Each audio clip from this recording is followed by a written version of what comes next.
বালাসর দুর্ঘটনার কথা, সেই শয় শয় লাশের কথা আবার কিন্তু মনে করিয়ে দিল কাঞ্চনজঙ্ঘা এক্সপ্রেসের দুর্ঘটনা।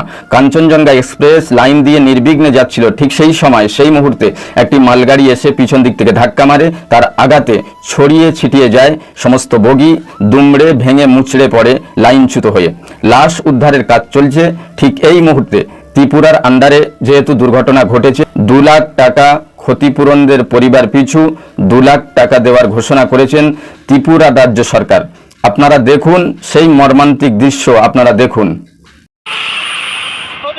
আগরতলা এই ট্রেনেই ছিলেন? কি হয়েছিল ঘটনাটা? কিছুই হয়নি, সিগনালে দাঁড়িয়েছিল, পিছন থেকে মালগাড়ি এসে ঠুকে দিয়েছে।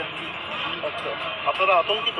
আতঙ্কিত তো অবশ্যই। খানিক আগেই সকাল হয়েছে, কারো ঘুম ভেঙেছে, কেউ তখনও ঘুমিয়ে। যাত্রীরা যে যার গন্তব্যে নামার জন্য হয়তো প্রস্তুতি নিচ্ছিলেন। নিউ জলপাইগুড়ি স্টেশন ছেড়ে কাঞ্চনজঙ্ঘা এক্সপ্রেস এগোচ্ছিল শিয়ালদা থেকে। আচমকা বিশাল এক ঝটকা, কাঁপুনি, তারপরেই দাঁড়িয়ে যায় ট্রেন। দুর্ঘটনার কবলে কাঞ্চনজঙ্ঘা এক্সপ্রেস। কাঞ্চনজঙ্ঘার পিছনে একটি মালগাড়ি ধাক্কা মারে বলে খবর।